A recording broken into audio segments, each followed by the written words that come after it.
The gunshot echoed through the underground conference room before anyone could blink. Blood splattered across the marble table as one of the negotiators slumped forward, his expensive suit soaking crimson. Nobody moved. Nobody screamed. This was Seoul's underworld, where death was just another clause in a contract. Kade Park sat at the head of the table, his expression carved from ice as he slowly lowered his weapon. His dark eyes swept across the remaining men, daring anyone to react. Silence pressed down like a physical weight. The fluorescent lights buzzed overhead, casting harsh shadows across faces that had seen too much violence to be shocked by more. Does anyone else want to renegotiate the terms? His voice was quiet, almost polite. That made it more terrifying. 6 men in suits shook their heads in perfect synchronization. Smart. Kade had built his empire on the bones of people who thought they were smarter than him. The Park Syndicate controlled half of Seoul's underground economy, and everyone in this room knew that the man who just died had signed his own death warrant the moment he suggested keeping a larger percentage of the trafficking profits. Good. Then we proceed as originally agreed. Kade set his gun on the table with deliberate care, the metal clicking against marble. Miss Adebayo, please continue translating the contract specifications. That's when she stumbled. Amara Adebayo had been standing near the wall, her tablet clutched against her chest, her role as simultaneous translator keeping her invisible until needed. She was the only woman in the room, the only black person, the only one who looked like she might actually have a soul left to lose. She'd been flawless for the past 40 minutes, her Korean and English flowing seamlessly as she navigated the brutal negotiations without missing a beat. But now her hands were shaking so violently the tablet slipped from her grip, clattering to the floor. The sound was deafening in the aftermath of violence. Her voice cracked. She pressed a hand to her temple, swaying on her feet. I apologize, I just need. Kade's attention snapped to her like a predator scenting weakness. He watched her struggle to stay upright, watched the color drain from her brown skin until she looked almost gray. Something was wrong. This wasn't fear from witnessing the execution. This was something else entirely. Miss Adebayo. His tone carried a note of command that made everyone else in the room flinch. She tried to respond, tried to explain, but her knees buckled. She collapsed mid-sentence, her body folding like someone had cut her strings. Kade moved faster than anyone expected a man of his size could move. He was out of his chair and across the room in seconds, catching her before she hit the concrete floor. Her weight settled against him, light and fragile in a way that made something uncomfortable twist in his chest. That's when he saw them. Her blazer sleeve had ridden up when she fell, exposing her wrist. Dark purple bruises ringed the delicate bones in the unmistakable pattern of restraints. But it wasn't just that. There were healing cuts, precise and deliberate, the kind that came from punishment rather than accident. Cigarette burns dotted her inner forearm, some fresh, some weeks old. His jaw clenched so hard he heard his teeth grind. Someone had been hurting her. Someone had been hurting her for a while. Her eyes fluttered open, unfocused and glassy with fever. When she realized who was holding her, panic flooded her expression. She tried to pull away despite clearly not having the strength. Please. The word came out as barely a whisper. Please don't let them take me back. The room had gone deadly silent. Every man present was watching their boss hold a woman who clearly shouldn't be here, who clearly had secrets that could complicate business. In their world, complications were eliminated swiftly and without mercy. Kade made his decision in a heartbeat. Clear the room. Now. His voice cut through the tension like a blade. Meeting adjourned. Your contracts will be delivered within 24 hours. Anyone who speaks about what they saw here tonight will be found in the Han River by morning. Nobody argued. They filed out quickly, stepping around the corpse still slumped over the conference table, leaving Kade alone with the unconscious woman in his arms. He looked down at Amara's face, noting the exhaustion etched into features that were probably beautiful when not twisted with pain and fear. She'd worked for his organization for 3 months as a contract translator, hired through a third-party agency because of her rare combination of language skills and discretion. She was always professional, always punctual, always unremarkable in the way that made her perfect for their needs. He'd never looked at her twice. That had been a mistake. Please. She was barely conscious now, the words slurring. They'll kill you if you help me. They'll kill everyone. Nobody kills me, little translator. He shifted her in his arms, careful not to jostle her injuries. Nobody. Before you find out what happens next, make sure you hit that subscribe button and drop a comment telling me if you'd go to war for someone you barely know. This story is about to get intense. His private doctor arrived within 15 minutes. A nervous man named Dr. Han who'd been on the Park syndicate payroll for over a decade. He took one look at Amara's condition, and his professionalism warred visibly with his desire to ask questions he knew better than to voice. She's severely dehydrated and malnourished, Dr. Han reported after his initial examination, conducted in one of Kade's safe houses rather than a hospital where questions would be inevitable. Multiple contusions in various stages of healing. Evidence of systematic abuse over an extended period. The burns on her arms are infected. And she's running a fever of 39.4 Celsius. Will she survive? Yes, but she needs rest and monitoring. I'll set up in 4 for fluids and antibiotics. She should stay here for at least 72 hours. Kade nodded curtly. Do whatever is necessary. Send me the bill. Of course.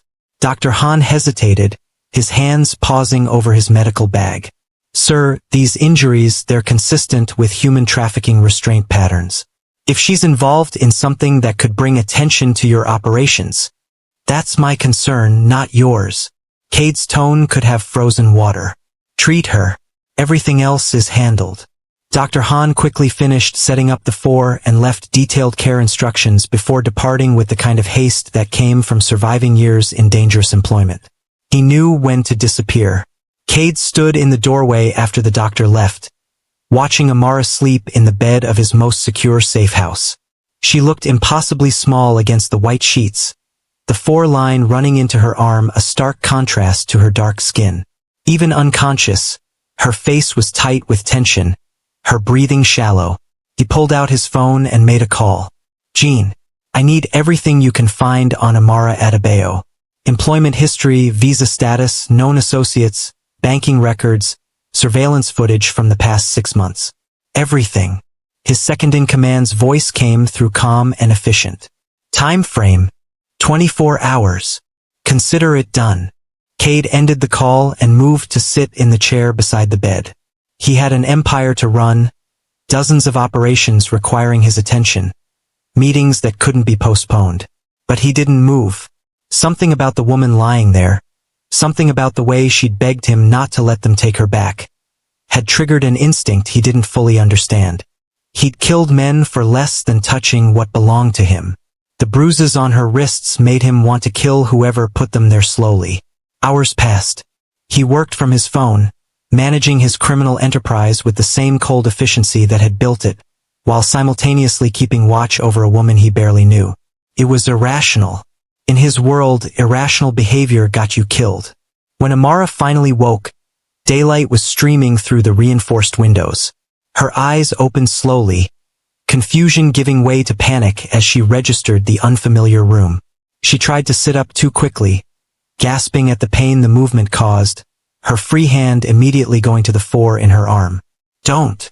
Kade's voice made her freeze. He set his phone aside and leaned forward. You're safe. You collapsed during the meeting. You've been unconscious for 18 hours. She turned her head toward him, and he watched the memories flood back. The conference room, the execution, her collapse, him catching her. I shouldn't be here. Her voice was hoarse. You should have left me on the floor. You should have. Should have what? Let you die on my conference room floor? Bad for business. You don't understand.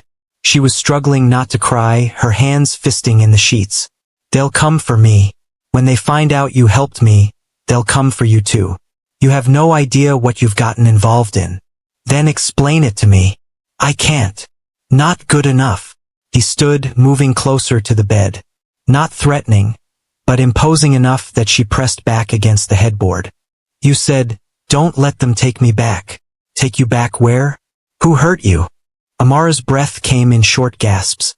She was clearly weighing her options, calculating which path led to the least amount of danger. Finally, she spoke, her voice barely above a whisper. 4 years ago, I was recruited for a consulting position in Seoul. International law firm, good salary, visa sponsorship, everything legal. Everything perfect. Her laugh was bitter. It was all fake. The job, the company, the visa. They traffic women from Africa, use fake employment opportunities as bait. By the time we realize what's happening, we're already here, already trapped. Kade's expression didn't change, but his hands curled into fists at his sides. They took my passport, my documents, everything, put us to work in their operations. Translators, accountants, whatever skills we had that they could exploit. If we refused, if we tried to escape, they made examples of us. She gestured vaguely to her bruised wrists. I've seen women disappear for less than asking questions. How did you end up working for my organization? They loan us out.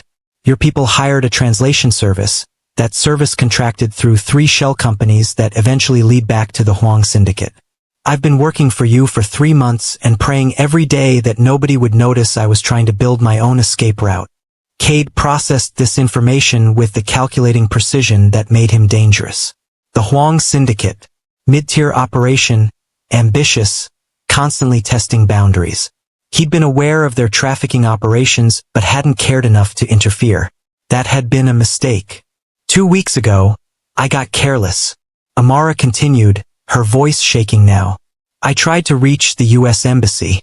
They caught me before I made it through the door. She indicated her injuries. This was the warning. Next time, they said they'd sell me to one of the overseas operations where women don't come back. And tonight? What changed tonight? One of the men in that meeting. He works for the Huang syndicate. I recognized him from the compound where they keep us. When he saw me, when he realized I was there, I knew he'd report back. I knew they'd come for me. Tears finally spilled over, tracking down her cheeks. I'm so sorry. I never meant to bring this to your door. I just needed to work. Needed to survive long enough to find a way out. Kade watched her cry with an expression that gave nothing away. In his world, sentiment was weakness. Caring about anyone outside your immediate circle was tactical stupidity. People who let their emotions drive their decisions ended up dead. And yet, no one touches what's under my roof. The words came out flat, final. You stay here until I handle this situation. Amara's eyes went wide. You can't. The Huang syndicate, they're not small.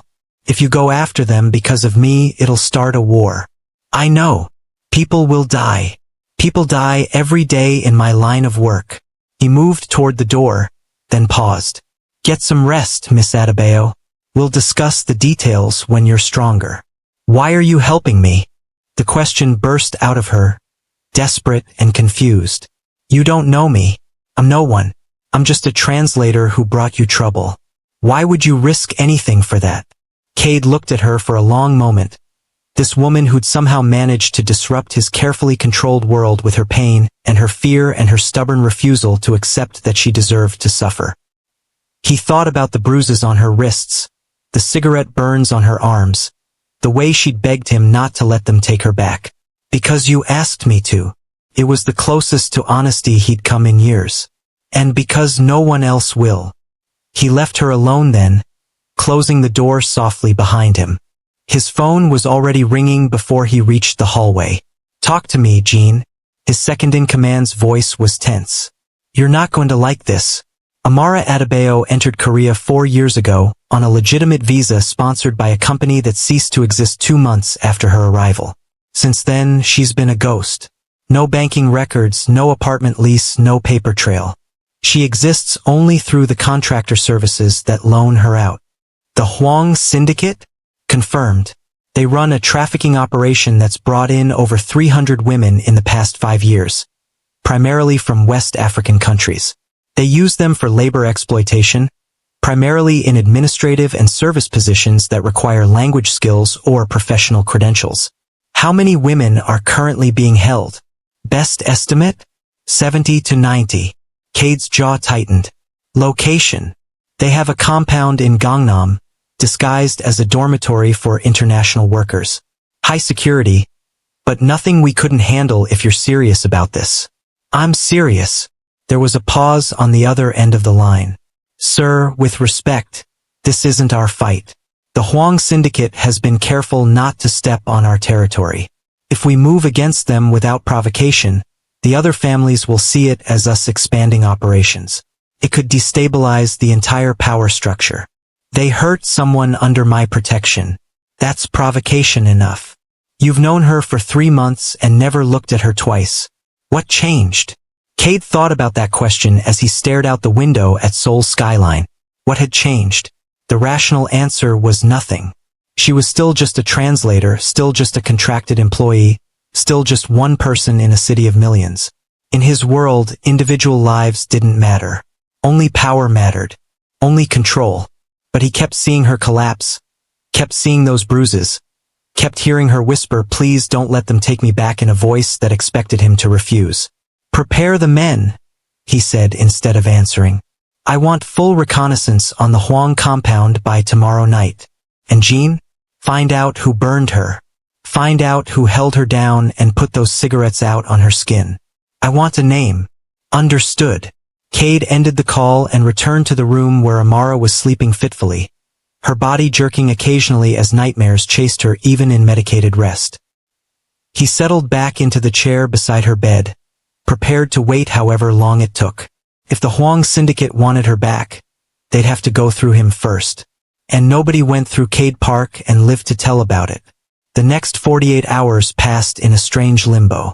Amara's fever broke on the second day, leaving her weak but coherent enough to answer Jin's carefully worded questions about the compound's security measures.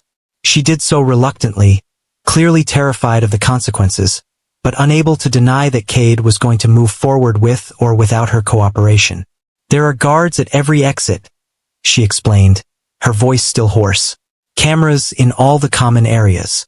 They keep our documents locked in a safe in the administrative office. And they have connections with immigration officials, so even if we did escape, they'd just report us as illegal workers and have us deported back into their custody." Jean took notes with clinical efficiency. "How many guards?" 8 during the day. 12 at night. Armed? Yes. What about the women? If we breach the compound, will they cooperate or panic? Amara's hands twisted in her lap. They'll be terrified. Most of them have been there for years. They've seen what happens to women who resist. But if you can get them out, if you can actually get them to safety, they'll do whatever you say. Kade listened from his position by the window, absorbing every detail. He'd built his empire on careful planning and overwhelming force. This would require both. On the third day, Amara was strong enough to stand without swaying. She found him in the safe house's kitchen, watching security footage on his laptop while nursing a cup of coffee that had long since gone cold. "I can leave now," she said without preamble. "I'm strong enough to travel. You've done more than enough. I can disappear on my own. Find a way out of the country before the Huang Syndicate realizes where I am." He didn't look up from the screen. "Sit down, Miss Adebayo. I'm serious. Every hour I stay here puts you at more risk. You said it yourself. I'm just a translator. I'm not worth starting a war over. Sit down." Something in his tone made her obey despite her obvious desire to argue. She sank into the chair across from him, her arms wrapped protectively around herself. Kade finally looked at her, really looked at her. The bruises on her face were fading to yellow-green, less alarming but still visible evidence of violence. She'd gained back some of the color in her skin, but she still looked fragile, breakable. "How old are you?" he asked abruptly. The question clearly surprised her. 29. "Why? You came here when you were 25. Young enough to believe in opportunities, old enough to know better than to trust them completely."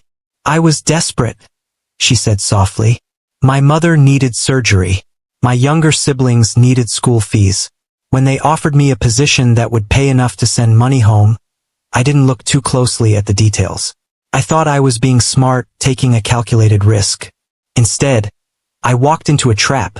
Have you been able to send money home?" Her laugh was broken. They take everything we earn. We're not workers, we're slaves.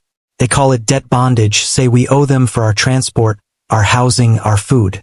The debt never decreases no matter how much we work. Kade's expression remained neutral, but his fingers tightened on his coffee cup. Your family thinks you're living a good life in Seoul, working for a prestigious firm. I managed to send a few messages in the first year, before they restricted our communication completely. Now my family thinks I'm too busy to call, too successful to visit.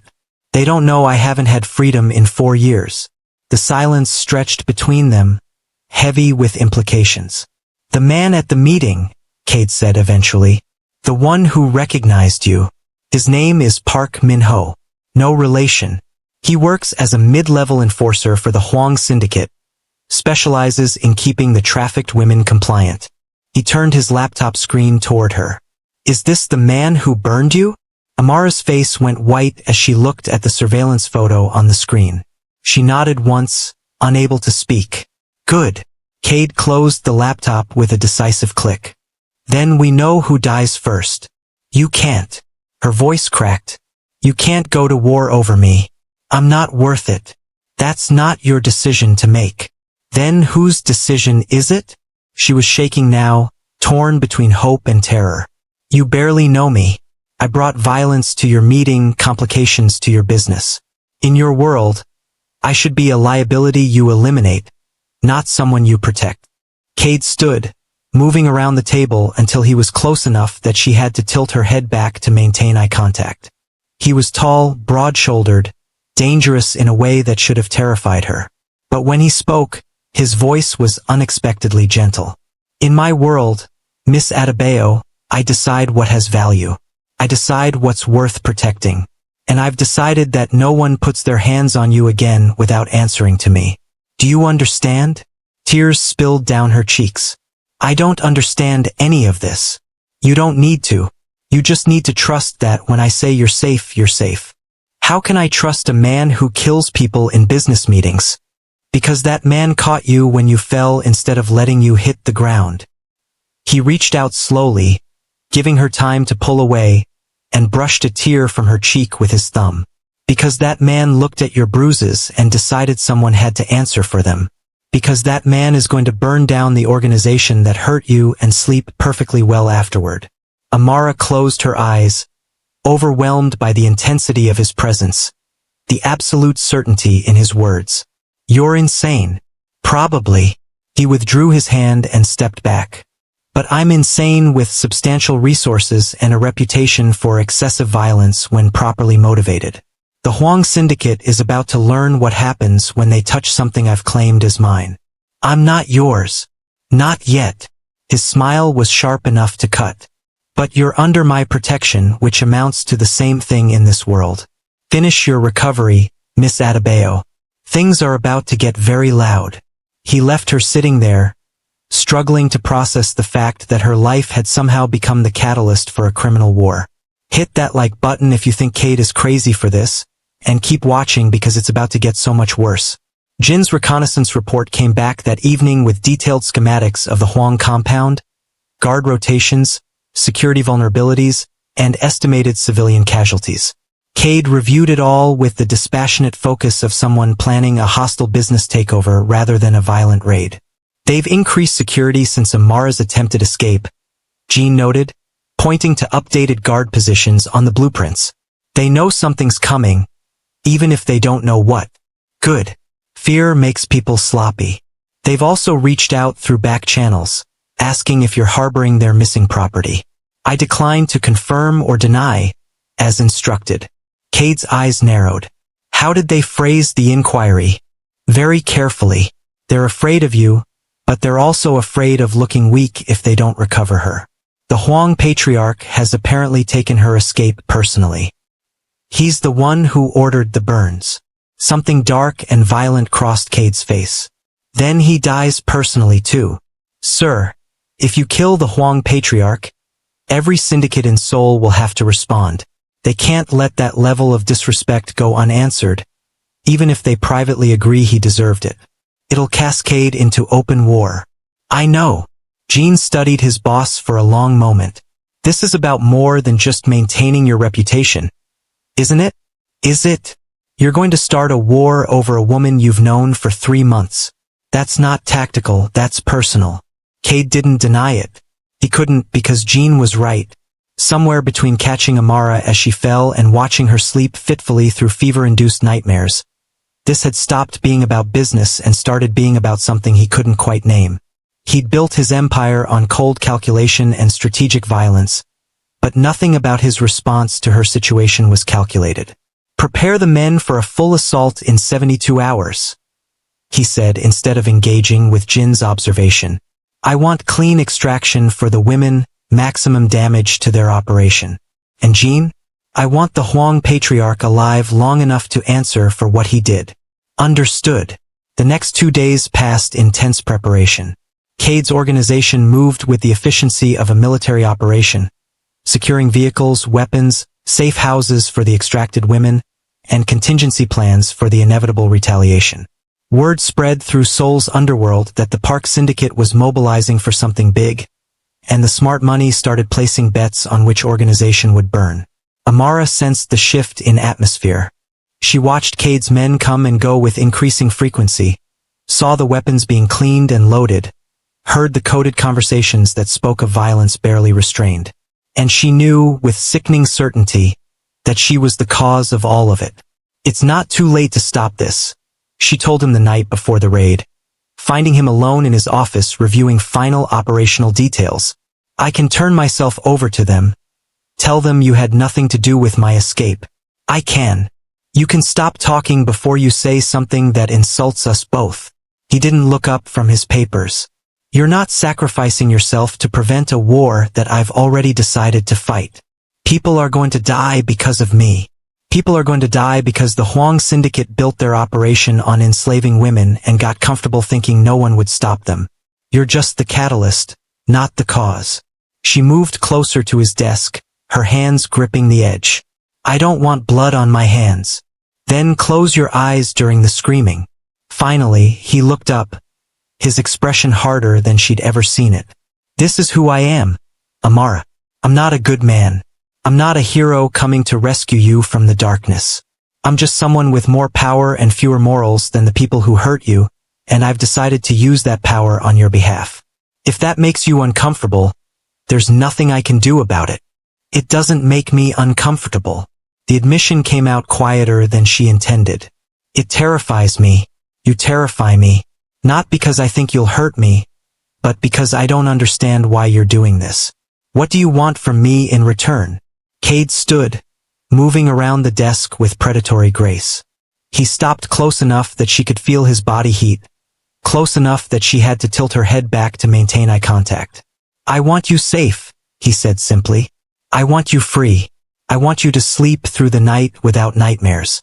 I want every scar on your body to fade until you forget how you got them. And I want the people who hurt you to regret every moment they ever touched you before they die. That's what I want, Amara. Does that frighten you?" She was trembling, but not entirely from fear. "Yes. Good. Fear keeps you smart." He reached up, his fingers ghosting along her jawline without quite making contact. "But you should know something. From the moment I caught you when you fell, you became mine to protect. That's not negotiable. That's not something I'll apologize for. And that's not something the Huang syndicate gets a vote on. Tomorrow I'm going to war. And when it's over, you're going to be free. What you do with that freedom is your choice. But the war itself? That's already decided." Amara felt something break open in her chest. Some tightly held fear that had been her constant companion for 4 years finally cracking under the weight of absolute certainty. She didn't know if Kade Park was her savior or just a different kind of monster. She didn't know if his protection would ultimately free her or just transfer her from one cage to another. But she knew, with devastating clarity, that she trusted him in a way that should have been impossible after everything she'd survived. And that terrified her more than anything else. "Don't die tomorrow," she whispered. His smile was sharp and dangerous. "Not planning on it." The raid on the Huang compound began at 3 a.m., when the guards were tired and the women were locked in their rooms. When Seoul was quiet enough that violence would echo through the streets like a declaration. Kade led from the front, which his men knew meant the boss expected personal satisfaction from this operation. They breached the compound in 4 simultaneous points, overwhelming security through sheer force and superior tactics before anyone could sound an effective alarm. The guards who resisted died quickly. The guards who surrendered were zip-tied and left for the authorities to find later, along with enough evidence of trafficking operations to ensure prosecution. Kade had no interest in half measures. He found the Huang patriarch in the administrative office, frantically trying to destroy documents while his operation burned down around him.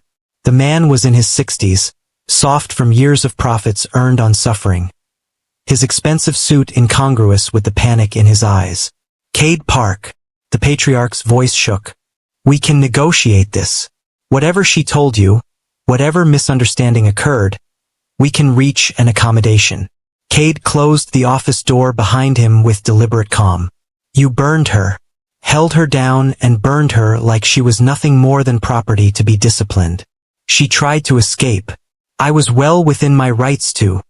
He didn't get to finish the sentence. Kade's fist connected with the patriarch's jaw hard enough to send him sprawling across the desk. Papers scattered, blood sprayed from split lips, and the patriarch learned what it felt like to be powerless. You have no rights here. Kade's voice was conversational as he grabbed the older man by his silk tie, hauling him upright. You're going to die tonight. The only question is how much you suffer first. You can't do this. Every family in Seoul will come after you. You'll start a war you can't win. I know. Kade smiled, and it was the most terrifying expression the patriarch had ever seen. That's what makes it fun. What followed wasn't quick, and it wasn't clean, but it was thorough. By the time Kade left the office, the Huang patriarch was dead, and every document, every digital record, every piece of evidence tying women to false debt contracts had been destroyed or confiscated. The extraction took less than 40 minutes total. 83 women, ranging in age from 20 to 45, from 12 different countries, were loaded into waiting vehicles and transported to temporary housing that Kade had secured in advance. They were terrified, confused, but alive and free for the first time in years. Jean coordinated the logistics with brutal efficiency, while Kade personally handled the one task he'd reserved for himself. He found Park Min-ho, the enforcer who'd recognized Amara at the meeting, cowering in a storage room with a gun he didn't have the courage to use. She asked me not to let them take her back, Kade said conversationally as he disarmed the man with contemptuous ease. I'm keeping that promise. But nobody said anything about revenge. Min-ho tried to run. He didn't make it 3 steps. By dawn, the Huang compound was a smoking ruin. Its leadership was dead, and 83 women were free. The message to Seoul's underworld was clear and unambiguous. Kade Park had gone to war, and he'd won before anyone else even realized they were fighting. But wars have consequences, and this one was just beginning. Amara was pacing the safe house living room when Kade returned, his clothes splattered with blood that wasn't his expression carefully neutral despite the violence still humming through his veins. She stopped mid-step when she saw him, her eyes going wide. Is it done? It's done. She didn't ask if he'd killed anyone. They both knew the answer. Instead, she asked the question that mattered more. The women. Safe. All of them. We're processing their documents now, working with contacts to regularize their status. It'll take time, but they're free. Something in her face crumbled. Relief, grief, joy, trauma. All of it cascading through her expression in waves. She covered her mouth with both hands, muffling the sob that tried to escape. Kade crossed the room in 3 strides and pulled her against his chest, one hand cradling the back of her head, while the other wrapped around her waist. She clung to him like he was the only solid thing in a world that had stopped making sense, her tears soaking into his ruined shirt. You started a war for us? She choked out between sobs. For me? Yes. Why? Why would you do something so insane? He pulled back just enough to look at her face, his thumb brushing tears from her cheeks with unexpected gentleness. Because you asked me not to let them take you back. Because I looked at your bruises and decided no one gets to hurt you anymore. Because somewhere between catching you when you fell and watching you refuse to break despite everything you've survived, I realized I'd burn this entire city down before I let anyone touch you again. That's crazy. I warned you I wasn't a good man. She laughed through her tears, the sound broken but genuine. You're the most terrifying person I've ever met. And yet you're not afraid of me. I should be. But you're not. He cupped her face in both hands, forcing her to maintain eye contact. Are you, Amara? She should have been. She should have been terrified of this man who killed without hesitation, who started wars on impulse, who looked at her like she was something precious and dangerous all at once. But fear wasn't what made her breath catch when he touched her. Fear wasn't what made her heart race when he said her name. No, she whispered. I'm not afraid of you. I should be, but I'm not. Good. His voice dropped lower, intimate in a way that made her shiver. Because I'm keeping you.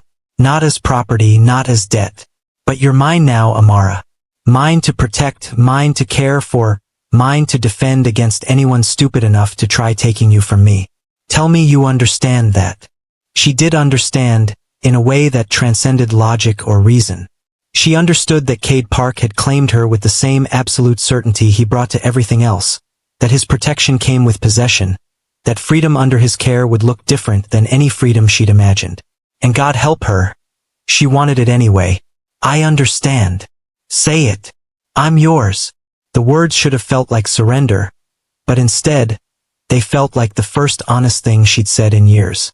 I'm yours, Kade. He kissed her then, and it was nothing like she expected.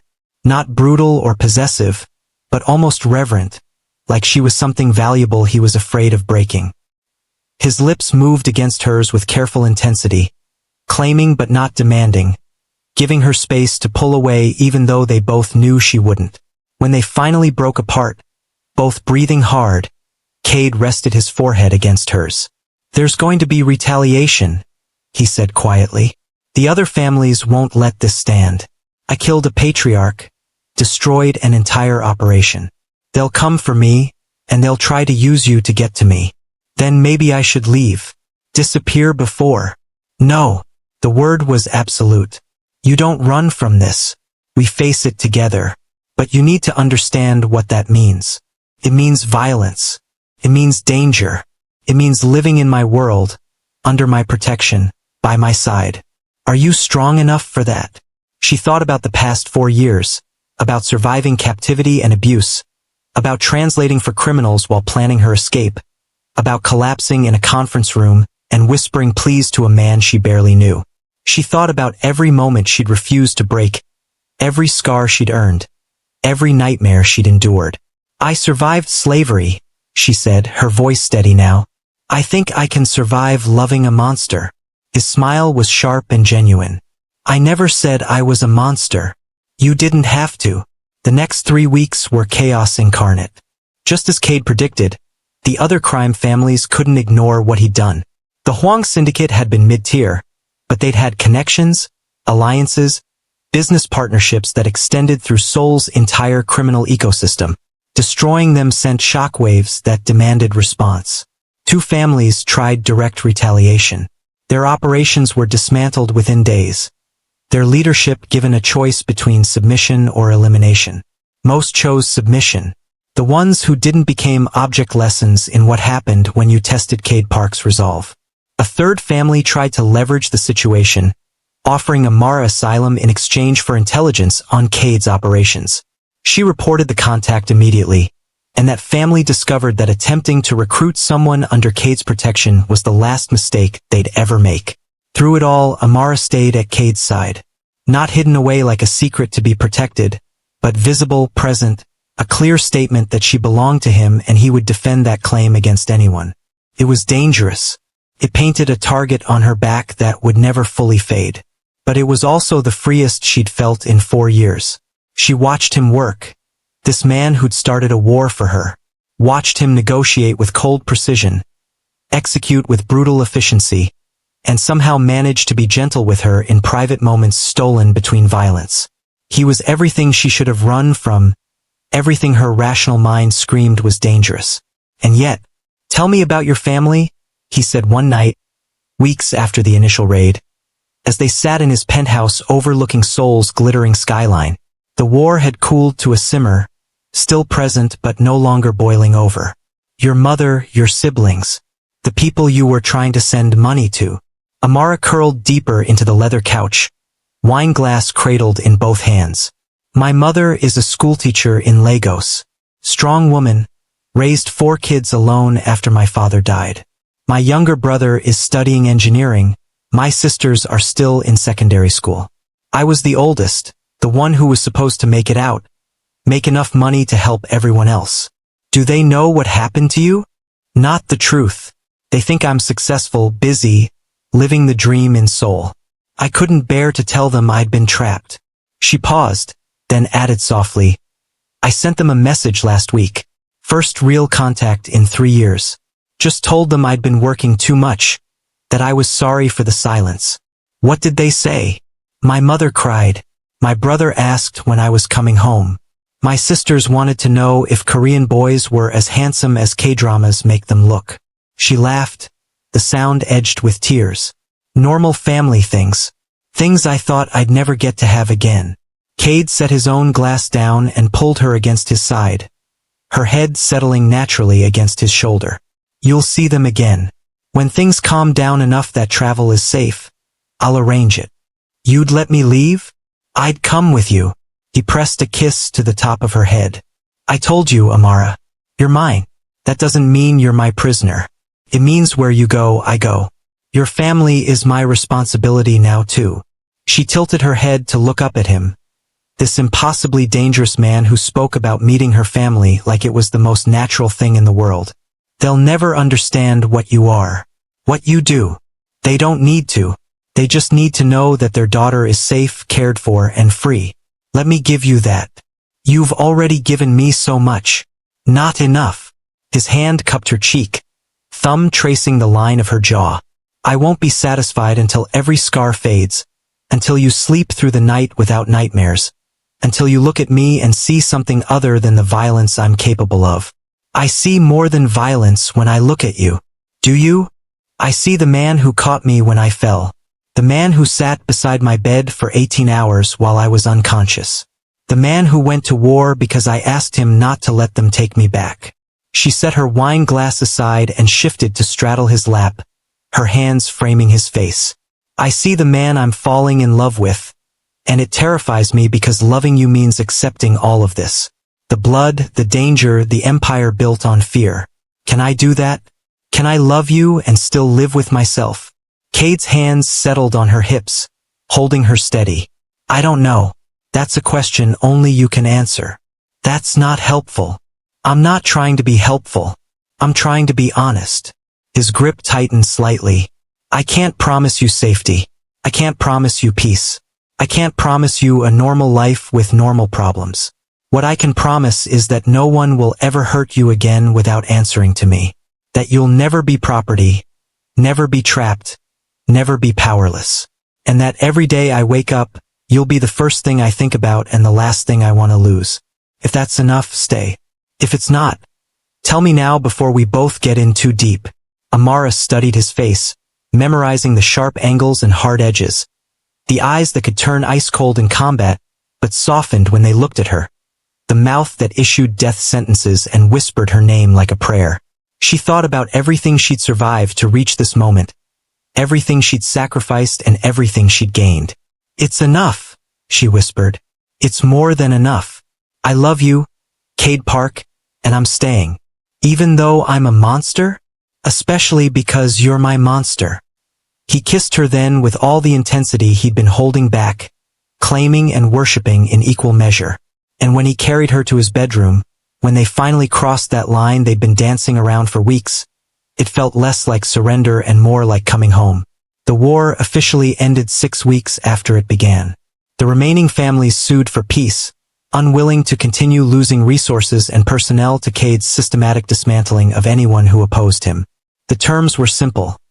Acknowledge his dominance, respect his territory, and never touch what belonged to him. Most agreed readily. The few who didn't learn the hard way why Kade Park was the most feared name in Seoul's underworld. The 83 women they'd freed from the Huang compound slowly rebuilt their lives with assistance from Kade's organization. Some chose to return to their home countries. Some stayed in Korea with proper documentation and legal employment. All were given resources to start fresh. It was the closest thing to redemption Kade had ever attempted. And he did it without fanfare or expectation of gratitude. He did it because Amara asked him to. 3 months after the night she collapsed in his conference room, Amara stood in that same conference room during a legitimate business meeting, translating for a real estate deal that would net Kade's organization millions. She wore a navy blazer that covered the faded scars on her arms, her natural hair pulled back professionally, her posture confident in a way it hadn't been before. When the meeting concluded successfully and the other parties left, she found Kade still seated at the head of the table, watching her with an expression she'd learned to recognize. Pride mixed with possession, satisfaction edged with hunger. "You're staring," she said, moving to stand beside his chair. "I'm appreciating. There's a difference." "Appreciating what?" "How far you've come. How strong you are. How beautiful you look standing in the room where I first realized I'd do anything to keep you safe." He pulled her down into his lap, ignoring her half-hearted protest about professionalism. "Do you remember what you said to me that night? Please don't let them take me back." "And I didn't. I started a war instead." She looped her arms around his neck, pressing her forehead to his. "You're insane. You've mentioned that. I love you anyway. I know." His smile was softer now than it had been 3 months ago, gentled by her presence in ways he'd never expected. "I love you too, Amara. More than I thought I was capable of loving anything. Even more than your criminal empire? Significantly more. If I had to choose between you and everything else, there wouldn't be a choice. You win. Every time." She kissed him slowly, deeply, tasting the truth in his words. When they finally broke apart, she whispered against his lips, "Take me home. We are home." "No." She pulled back just enough to look into his eyes. "Home is wherever you are. So take me there and show me exactly how much you love me." Kade stood with her still in his arms, her legs wrapping around his waist automatically. "As you wish." They left the conference room together, the space where her old life had ended and her new one had begun, where she'd collapsed bruised and terrified and been caught by the most dangerous man in Seoul, where she'd whispered please and he'd answered with war.